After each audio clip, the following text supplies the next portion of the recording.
The biggest name. You're locked into JJ and Alex, with the insight and analysis on the teams you can't live without. Presented by G2G Bars. This is 97.5, the KSL Sports Zone. All right, welcome back, everybody. Hour number 2 of the program.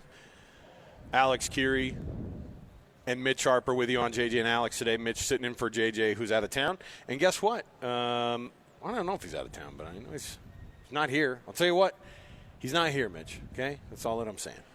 But I did want to bring up a couple of things here before we get Coach André Tourigny on here with us for his weekly dip in on the hockey side of things. And now that you've been able to watch – You've been doing the thing where you're covering football, of course, as you're in basketball. You're doing the BYU thing where you're covering like crazy.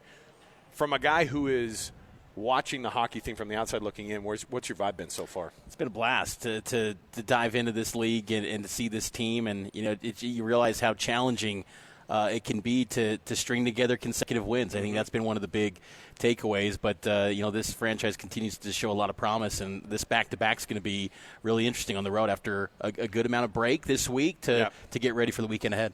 Well, we're looking forward to it, and of course, as usual, we're joined on a Friday by the head coach of the Utah Hockey Club, André Tourigny, joining us here on the program. Coach, thanks for hanging out with us again. How are you guys? Oh, we're phenomenal, and we're just excited because we keep trying to educate people. We keep trying to educate ourselves on hockey and how big of a deal it is to have our own NHL team here. And now that you guys are, it's crazy, but we're past that quarter of the season start. I don't know if you think about it that way, but I mean every season for us when we watch and we cover football and we cover basketball for the Jazz. We can't believe how quickly these seasons go by. Is it like that for you guys, or when you're in the middle of it, it's just a battle every day? It's a battle every day, but when you look at the number of games, every day I either on the lineup card or whatever, I put example practice number 42. I'm kind of 42 already, or put the game number of the game number 26 tomorrow. 26 already. That's it looks crazy. like the season just started. That's crazy. Coach, with the last game coming on Monday, and then tomorrow you guys face off against Buffalo, what's kind of been the week? How's it looked this week getting ready for this back-to-back? It was great. I think it's rare in our league where you have time to, I would say, to breathe, to just look back and look at, how the underlying numbers are on every situation and make some assessment, and just having time to maybe sometimes make a step back and say, okay, which adjustment will be the most important quickly, and what can we do the quickest to fix certain things. So every week we do that. Don't get me wrong. Every week we look at what can we do to improve, or what's the most important thing. But that time give you a little bit more time to reflect, to look at all the numbers, to make it just a deeper dive on all the detail. And I think that was good. That was useful to have that time to just, like I said, just make a little deeper assessment on the thing we want to be better. When you have that type of a break, and we see this sometimes in some of the other leagues, and coaches will say, hey, we're going to have a practice here and there, but how much of it is balancing out, trying to get these guys' bodies right too, as they have these long seasons and they have these stretches and their bodies are taking, massive hits, of course. Exactly. The most important is that, because you can improve tactically, you can improve in a lot of ways every week. I said that many times since the start of the season. That league is a race for improvement. The team who will be able to improve the most will have the edge by the end. But one thing as well is you need to give time to your player to recover, and that is really rare. You can't have that. So that kind of a week, it's an outstanding opportunity. Don't miss. Don't think practice time or practicing that, whatever the detail it is, will be more important than recovery, because you will have time to practice later on. You never have time to recover if you don't take advantage of the schedule. Coming up with back-to-back wins has been a little bit of a challenge, at least since the early part of the year. You guys started 3-0. What makes it so challenging in this league to kind of find consistency night after night and string together wins? Well, every team, if you look around the league, everybody can win every night. You know, there's no game where you say, hey, okay, if we play our A game, there's no doubt we will win. And it's the same thing any team against us. Even if they play their A game, we will be in it. There's no gimme there. So every night it's super competitive, and you need to bring your A game every night. There's no doubt. That is one. Two is for sure there's during the season, even if it's crazy to think we already played 25 games, during the entire season, there's ups and downs. There's stretch you get a little bit more lucky.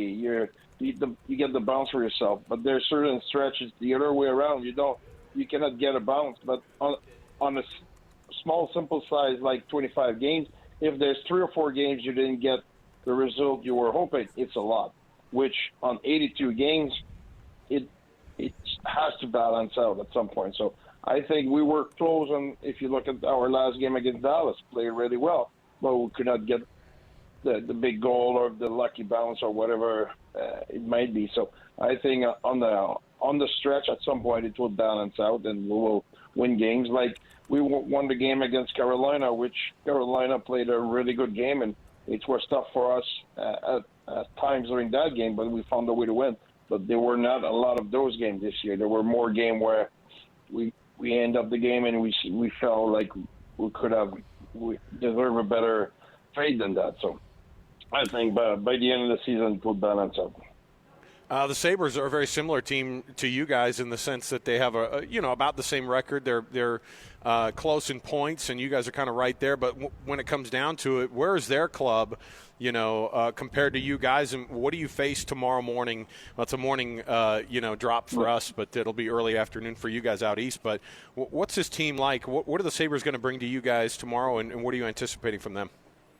You're right to say there's a lot of similarity between the both teams. They're a young team. They're really talented.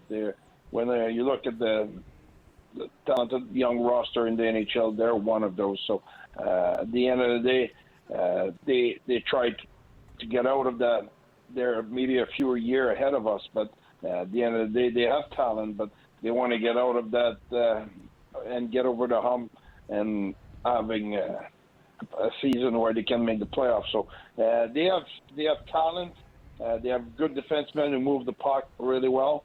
And on our side, for us, it will be really important to stay away from their forecheck. Their forecheck is really good, and their play off the rush as well. So for us, it will be to be smart and make sure we're managing the puck well in our breakout, and we'll should be fine. With Connor Ingram still dealing with an upper body injury, what's the goaltending situation looking like this weekend?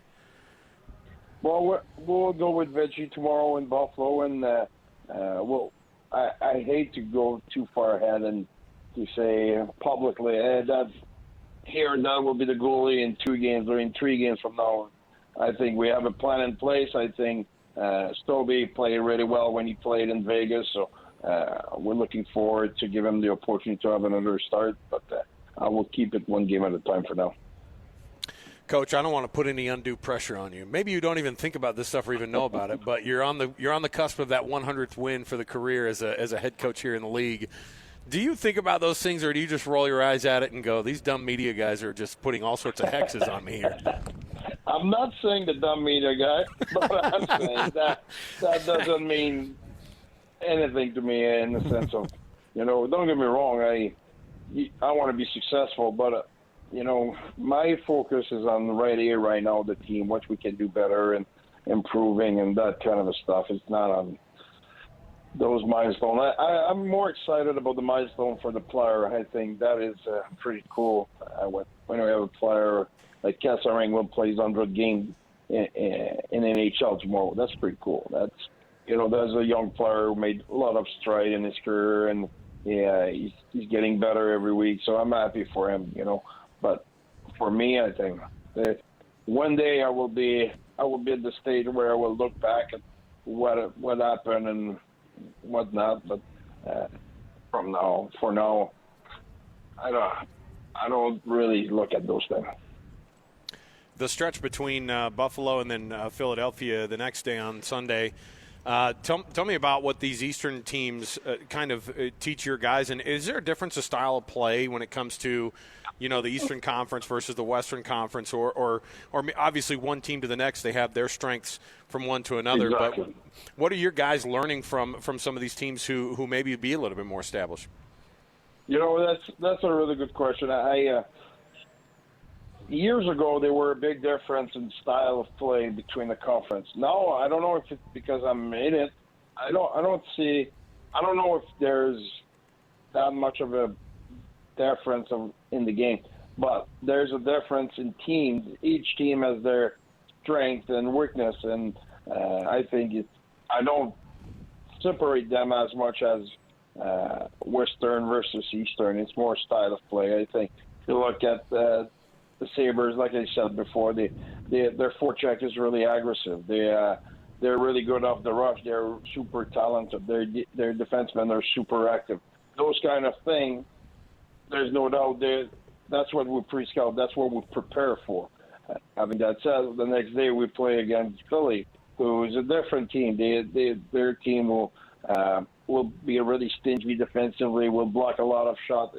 They're not as much pressure, but they're more on the D side all the time, and they make you work for every opportunity you have. So I'm not sure I answer your question exactly the way you asked it, but it's more team by team than conference by conference. Logan Cooley's playing some great hockey right now. How have you seen him evolve this season, Coach? I think he played good all year, personally. I think points in the NHL will come and go. It's not every night you will produce. I think there's a lot of factor, but I like Cool's competitiveness. I think that's something I repeat a lot when I talk about Cool's. When people ask me about Cool's, I like the way he compete. I like his character. I think when you want to win championship, you need to have a leader who play with a lot of passion and a lot of grit and or super competitive. And Cool's has all of that, so we're happy to have him on our side. The Utah Hockey Club firing up tomorrow morning. You can hear the pregame right here on the KSL Sports Zone at 10 a.m., and then you're going to also be able to get that puck drop at 11 a.m., so a nice little matinee hockey matchup for you. And then the next day, no rest after they got some rest this week. They go straight to Philadelphia to take on the Flyers, and so Coach Tourigny, nice enough to join us as he does every week. Coach, we appreciate some time, and we always enjoy being able to chat with you, so thanks for taking that time with us. Thanks, Coach. Thank you, guys. Thanks for your time. Thanks for having me. There you go. Absolutely. There you go. Coach Tourigny. Mitch, that's your first go-around with Coach. Don't you love this vibe with this team? And just don't you feel like the NHL is just a little bit different than every other league that we've covered? I love it. It's a great vibe in the NHL. And I think the thing is that this franchise has got so much ability still. And you see those moments where they have that 6-0 win against Vegas recently, but stringing together success, I think that's kind of going to be the challenge for this team. I mean, they haven't had a back-to-back win since the season opening game, so it's difficult. But, man, you get these moments from this team where they can be pretty explosive and a high-powered group. But, yeah, the kind of the approachability, the willingness to kind of educate and teach people about hockey, this franchise has done a really good job of that. And I think that you're getting more people bought in. I mean, I thought it was cool. On Monday, I was at Broadcast House leaving and doing some Cougar Nation, and you see all the people now in Utah Hockey Club jerseys. And 9 months ago to say that a game night for the NHL in Salt Lake, it would have been just a crazy thought. And that I guess that's kind of the sports world we're in right now. We're Broncos and Logan, former BYU quarterbacks, the Utah OC. We got hockey nights. Like, it's crazy times, and that's why it's a lot of fun what we're doing right now. Will you look? It's out there on Twitter, so I guess if people wanted to, will you describe for me what Jason Beck's wife tweeted out when the Utah and BYU game was matched up, or at least some version of it? Because you were telling me, you're like, think about the wild world we're in, where a former BYU quarterback and a guy who's got the ties here. She she tweets at one of your tweets. It was a quote tweet. It was a quote tweet, and she had thrown it out there. And boy, I don't think she was expecting that they would be wearing the red this year, right? No, I don't think so. This was just on the heels of the BYU Utah game in November up in Salt Lake, and I posted a video with the final score of BYU beating Utah, and she quote tweeted it and basically said, "Me and Jason have been cheering our Cougs on like from afar." And the following month, now that team that you were cheering against is now writing the checks. But but not only that, you'll be a big fan too, by the way. Rightfully so, as you should. Of course. And to have a Jason Beck offense facing off against the Jay Hill defense, like this is what the coaching carousel brings you, and no one cares. Like the reality That's is going to be fun too. Oh, I know. And I hope the Big 12 next year puts that as the final game. Just put it as the final game. You know they won't.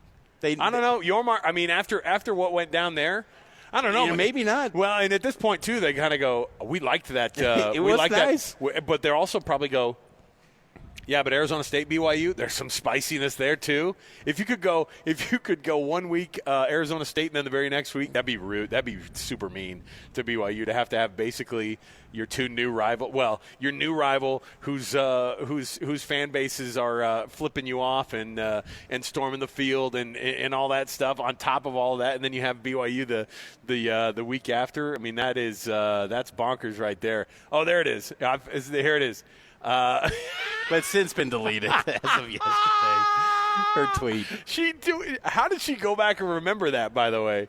She goes back and goes, and do you think that he's like, hey, that thing you sent about us cheering for BYU, we go back in your Twitter and erase that? Well, BYU fans brought it up on so yeah, I mean, so she deleted it. Look, well, it's okay. Yeah, what are you going to do? Be like, pretend like, and she's a BYU soccer alum. She was a great soccer player. What are they going to do? Be like this to go, Mark Harlan's like, welcome to the family. Will you go back and delete all the things you said about your alma mater? Because that's some real bull crap, okay? We were excited about you coming to Utah yesterday. We are not today, all right? Those will never get old. Those drops will never get old. I just love that it went back. Look, like the glove smack on the table. Well, and I just love too the idea that it's like a bad breakup on Instagram. It'd be like, dude, I went back and she's erased all the pictures with all the kids. He doesn't have any. That's how you snoop out like people getting divorced nowadays on social media. You're like, I don't think there's a post with him and his wife. It's just him and the kids right now. And that shows you how crazy this rivalry is. Like, when they left for Virginia, when they left for Syracuse, they didn't have to go scorched earth of course on there. No. But when it's BYU Utah, yeah, maybe delete that. Do you think they said, hey, go back and delete, the thumbs up, the likes on that tweet that you had on Syracuse? Hey, delete that Syracuse tweet. Yeah, right. No. Yeah, right. The fans. And by the way, if that happened, I would have never deleted it. If somebody's like, delete this, there's no way. Because and it's not like they're going to point to that and go, I knew that this meant that you guys weren't right for this job. And it shows you how fast coaching hires move. It just shows you. Oh, yeah. 3 days ago, Bronco is in Albuquerque saying, and look, there was buzz with him, but but by the way, why aren't we getting the same end of the year press conference yet from? I know Kyle's trying to figure out what his future is going to look like, and they wanted to figure. And I know Kalani didn't want to do how come we're not getting the sit downs yet? Like, how come we're not getting the full breakdowns at the end of the year? These guys, look, Bronco's got the bowl game coming up. I know, but usually you would have thought that they would have had that Monday presser where they'd be like, we went out right, with the seniors, and we were glad to see them. And to have those conversations about how excited about the bowl game they are. I know when the bowl game week hits. What week is it the 28th is the Alamo Bowl? Alamo or Pop-Tarts is 28th, so yeah. That's the same day. Actually, I don't hate the Pop-Tarts Bowl. I'm hoping for Pop-Tarts. You are really?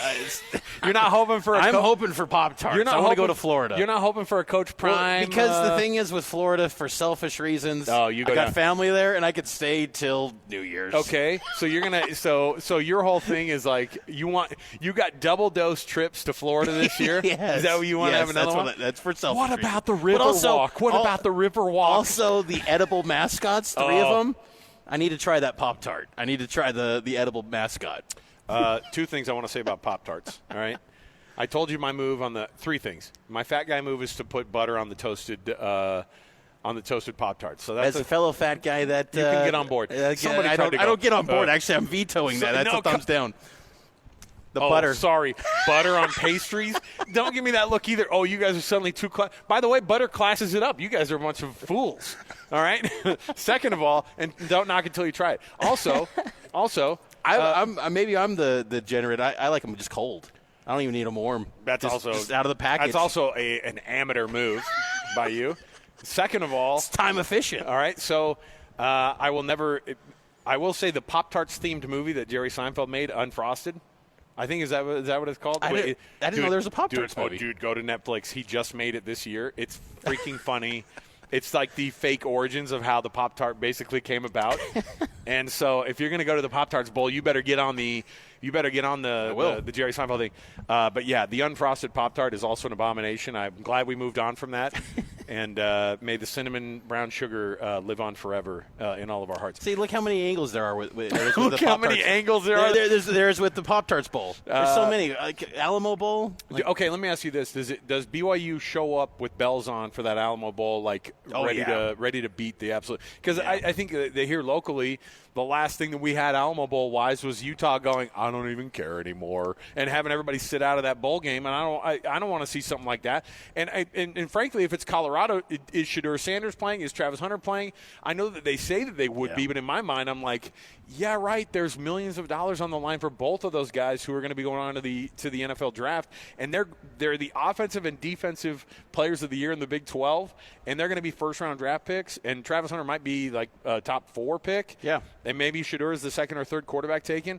I don't know if those guys will go, yeah, man, I'm gonna show up. I can't wait for that Riverwalk. Give me the Tex-Mex that week. I'm there for that one. But they say that's the case. And is BYU going to take the whole thing seriously? If BYU gets a chance to face Shedeur and Travis Hunter, that's enough motivation right there, because you'll play Colorado next season, but you won't face those guys. So Coach Prime's not known to just lie at the podium. Like when he says something with some conviction, he usually goes through with it. I know he's got a unique delivery about it, but he said they are going to play in the bowl game, no matter what bowl game it is. So let's take it at his word. Shedeur has a history of lying on the microphone on this station. Hey man, how's your dad doing? Oh, we got to dig that up. I don't see if Alex will dig that up, because it was during Big 12 Media Day. And it was Pac-12. You were able to get Shedeur? Oh, this was Pac-12. It was Pac-12. Because I was saying at Big 12 Media Day, we couldn't get him. So, no. Pac-12, they were there, and Hans was on the air with him, and he's like, hey, how's your dad doing? He goes, yeah, man, this is right after he didn't show up, and he goes, man, he's at home chilling. Actually, he's at the hospital. You got to dig that up. Alex, our producer's got to go find it, because I know it's on the. Because that was amid the realignment speculation too. Oh yeah, it's on the button bar somewhere. Lloyd's got it somewhere, so we'll come back with that at some point too. Wow. So, yeah. I don't know. I just want to see a game that the team's going to show up to. By the way, I'm just excited that there's a bowl game that BYU's playing in that's not in the blank 10th of December. And it's not against Conference USA. It's actually a P4 team. Yeah. Yeah. They haven't done that since Utah in 2015. If you're Brett Yormark, or if you're the bowl committee, or if you're, not the committee, but if you're like the bowl. Oh, well, the Alamo Bowl is one of those that's not owned by ESPN. We were looking it up, and I thought, but still, the TV guys will input. There's no freaking way they'd want Iowa State and Colorado, right? Come on. I wouldn't think, but maybe this old Big 8 rivalry. I don't know. Maybe the old Big 8 rivalry. Shedeur's like, yeah, man. You think Coach Prime knows about the Big 8 rivalries? He's like, man, but I could see Prime knowing about it. I couldn't see Shedeur being like, man, old Big 8 matchup is nice. Like, there's no freaking way. There's no way.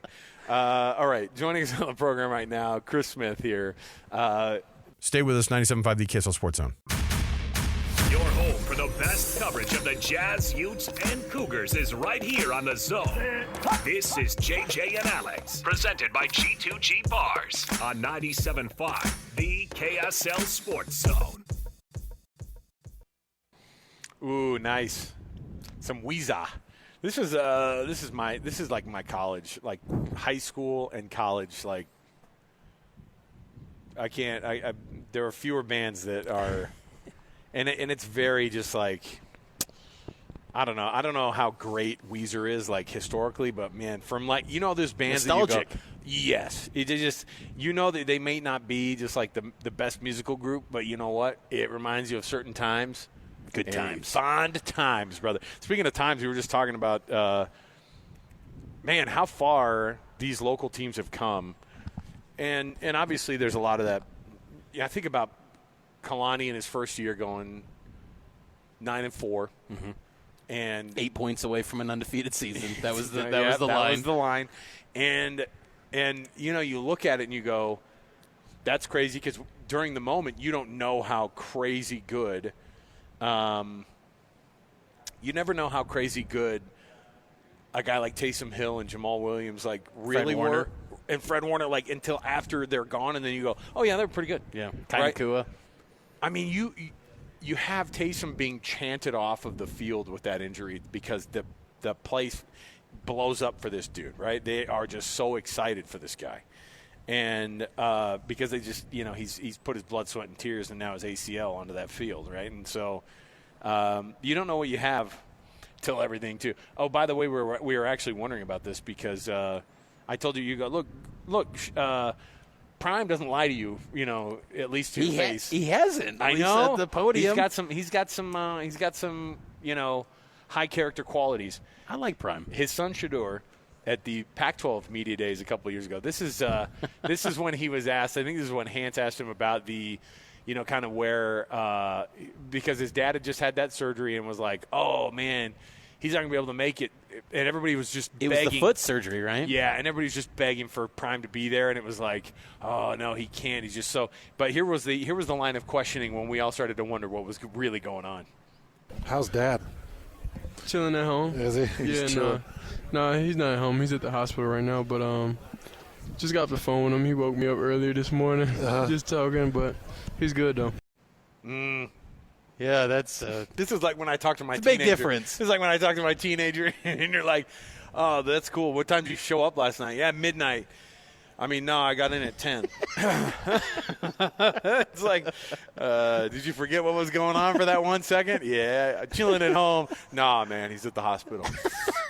We're praying for him. Chilling at home, having a good time, bowl of cereal. I mean, he's at the hospital. The content would be great for BYU Colorado. It would. It would be good stuff. Then have it with the Alamo backdrop. I'm okay with that. We can get on board. Listen, Colorado fans don't want it though. So no. What do they want? What do they want? They want to play in the Holiday Bowl with Miami.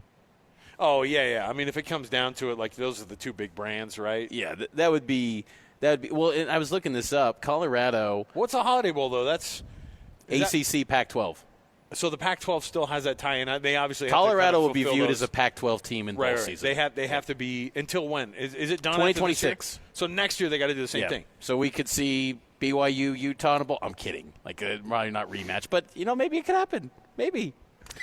Look, I'm not speaking that into existence. No, please don't. But we don't need that in our lives. Could you imagine having it be the last game of the season potentially, and then having it be and then playing in 2.5 weeks? Jeez.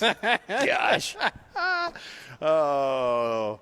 You saw how draining it was for both teams after that game. I mean, that was kind of, honestly. That was a draining game. BYU's offense struggled that game, and it continued to struggle after that. Yeah. And they really didn't get their mojo back, maybe even at all. Really, when you talk about it, the defense the defense was pretty dang solid, but I don't think anybody looked at that offense and goes, they should be in the college football playoff. It's you at some point you go, dang, they fumbled away that opportunity, but I don't think anybody looks at that and goes, they're supposed to be in that Big 12 championship game against Arizona State. Honestly, I think it could be a little bit. I think BYU got into that game. I think it got ugly because I think the thought is that, I mean, you love the chance to see what would happen 60 minutes away from a playoff bid, but BYU's not playing great football right now. And that's why, talking with Kalani this week at signing day, he even noted that the bowl game will be a little bit of a preview for 2025 where you're going to start to turn the page a bit because this is interesting, this bowl season for teams that are getting ready for bowls, but then you got the portal and the 2025 season, it sounds crazy, but it's close for these coaches. You've got to get your 105 put together, not until I believe it's either July 1st or August 1st. I got to get clarity on that, but that's sooner rather than later. You got to really identify who are going to be the guys in your program, and so it's a unique juggling act in the bowl season. But whoever BYU ends up facing in the bowl game, I think that they're going to be pretty motivated to cap off the season and try to get some momentum going into the offseason with a team that still brings back a lot of personnel for next year. There's tons going on, obviously, in the we talked at the beginning of the year about how the football's never been bigger in the state of Utah. Now, Utah had the down year, but now with Bronco coming back, and then the hope springing eternal for Utah fans with a new OC coming to town, and maybe Kyle sticks around for this kind of swan song over the next couple of seasons or next season or whatever it might be. If he ends up, I do think he ends up coming back. If I were to put some feels that way. If I was to put some shekels on it, I'd say it was going to be Kyle coming back. Like, honestly, at least this year, I think it would. And maybe it is only 1 year. And some of here's the other thing too. I would just tell you, if you listen to the KSL Sports Zone, listen to PK and the way he talks about it, because if there's a guy who's kind of in the know and knows a little bit extra, I'm pretty sure he's like, oh yeah, no, I think next year for sure you see him coming back. So unless something crazy happens, I think that's going to be the case. But for Bronco and for BYU to kind of be where they're at, I mean, you have the potential of a Pac-12 team that can do really, really well, two Big 12 teams that have an immense amount of potential and are only getting better in terms of the pay that they're throwing at these guys to play to be these assistant coaches, being a player or two away from being exceptional, being a game or two away from going to the college football playoff. Like, honestly, it's a really, really good time to be following these teams here locally. It's a phenomenal time to be watching this thing go down. The storylines are great, and Bronco coming up to Logan makes Utah State a pretty big story. I think not only locally, but in the new look Pac-12 as they continue to transition. They're not going to be in the Pac-12 until 2026, but Bronco gives them a little bit of national juice, where like some national attention, because again, he's been a winner, and 99 wins at BYU, ton of success at Virginia. I look at 5-7 at Nebraska as successful. It'll be interesting too to see how Utah State fans, how they respond to this, because Utah State, they've never liked BYU, and Bronco, they didn't like that, but I think now that they're going to embrace him because he's going to make them a consistent winner. It might take some time though. Like, it's not just going to be turnkey where he steps in and they're a 9-10 win team. I could see next year being still a little bit of a transition where you're fighting to get to the postseason. But I think by year 2 and 3, and he kind of settles in, and then if you get some big wins in the transfer portal, why can't Utah State be a 9-win football team and have a chance to be one of the top group of 6 teams? And if the college football playoff structure continues where at least one group of 6 team is going to get in the playoff, why can't that be the Aggies? Because you're in a league where you're going to have a chance to knock off Boise. You're going to have a chance to knock off Oregon State and Washington State. Those are some of the big hitters that are going to be vying for that spot every year. You control your destiny. So I really think that was a big reason, too, for Bronco, because he's always wanted to get to the highest stages. I mean, even at BYU, he was talking national title. Like, he wants to win big, and he's been close at Virginia and BYU, but hasn't quite broken through yet. And maybe Utah State could be the place if they could get them one day to a playoff. I mean, that would be incredible stuff, and that's why the playoff was created, to give an opportunity and a chance and belief that you can be Utah State, you can be BYU, you can be any program and go into a season thinking this is our year to do something special. And Bronco, I think, gives them that belief and hope. Nominate that youth sports volunteer that for the Hercules Hero of the Week award. That's something that we have been really excited about this year, to be able to nominate some of those youth sports volunteers in your neck of the woods, wherever it might be, and honor those people who are just doing the extra, going the extra mile, doing the extra something for your kids and for your teams that your kids are on. And you can nominate those guys at kslsports.com/contest, and then we read off those winners every Thursday, and they get a prize from Hercules Credit Union and from Beehive Meals. All right, we'll take a break. We'll come back, and we were discussing this earlier, and we'll jump in here about on the way back about what the College Football Playoff Committee is going to do about these conference title game losers. I say that sounds terrible. Yeah. The people who lose the conference championship games, what do you do with them? It's almost because the reality is you're going to see Georgia maybe lose in their conference championship game and be a 3-loss team, and they're already almost pretty much guaranteed to be in the college football playoff. And Alabama is a 3-loss SEC team, and you could see them putting 2 3-loss teams in that SEC championship or in that college football playoff. The question is what are they going to do with the rest of these teams that lose in that conference championship game? What are they going to dock them? What's a team like SMU going to do if they lose to Clemson? And what are they going to look like kind of going forward? We'll take the break here. We'll come back. We'll chat about that. Much more to go around the corner. 97.5 the KSL Sports Zone. Accessing. When TV and radio collide. Love it. This is what you get. You're listening to JJ and Alex, presented by G2G Bars. Don't touch that dial! On 97.5, the KSL Sports Zone.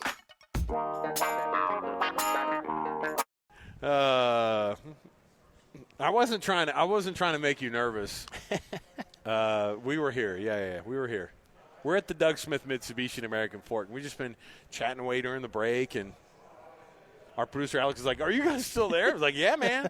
Yeah, we're here. We're doing it, man." By the way, don't miss your chance every week right here on the KSL Sports Zone. We do the giveaways every Wednesday. We do tons of giveaways, but our Win Ticket Wednesdays are now something of lore. And how about this? Tell me if this is something you can't get in on. I feel like Cheyenne, our tech here on site here, can get on board with this. Aerofest with Styx and REO Speedwagon. Boom. Come on. These are your people. Come on. Don't act like boom. Boom. Mitch has got the Costco guys sweater on. Guys. This is the weirdest Christmas sweater I've ever freaking seen. It embodies ugly Christmas sweater, am I right? It does. It really does. It has the two. By the way, if somebody were to be like, "Oh, awesome! Are those?" They get transported from the past, and they go, "Are these your? Yes, that's singers? me. Are these your? And that's my son." Well, you know what? There is some, but no, it'd be like, Just "Oh, down awesome. 4 chicken bakes. Are they famous singers in your area?" Well, kind of. They're famous. Well, For my kids, they're very famous. Oh, yeah. And they're like, how'd they get famous? They eat stuff at Costco and then say, boom. And they go, well, what's Costco? You get this slime, a double boom. The amount of times that Mitch has to roll out from me, he's like, you see the Costco guys, right? I'm like, yes. I love the Costco guys. I do too. Double chunk chocolate cookie. This kid is gonna that kid's gonna grow up and not have a real sense of Hey, what. Big Justice says he's got a name. Is that there. what his name yeah, is? The Big kid? Justice. Sorry. All right. You bringing justice. What is he? 11? Yes, 9? he's 11. He's well on his way. He's got a great voice. He's got more followers than I do. I'll tell you Yes, that. he does. By 1 million. All right. Yes, REO Speedwagon and Styx. Don't act like you don't know who those people are. Cheyenne, how dare you? Come on. That's at the Utah First Credit Union Amphitheater, and next Wednesday we'll be giving those out. So don't miss it. I'll tell you somebody who does know who Styx and REO Speedwagon are. Chris is here with us from Doug Smith Mitsubishi. That speaks your language, it right? It does, Come yeah. on, so my very first cassette tape was Styx. Look at you, cassette tape. And, I love it. Got that in a Walkman for my Christmas present in 1982. And was it like the yellow Walkman too? Like it the was ones a yellow. They had the yellow, green. and they had the ones and those earphones didn't just go over your ears. You could get the one, but like later they were like our new version just goes straight into your ears. Yeah. And you're like, but those were like the little These phones, are those spongy the things. spongy ones. Yeah, those were classic. Yeah, man. so I had that Rush. I had REO Speedwagon. Yeah, so I hit them all. Stay with us. 97.5 the KSL Sports Zone.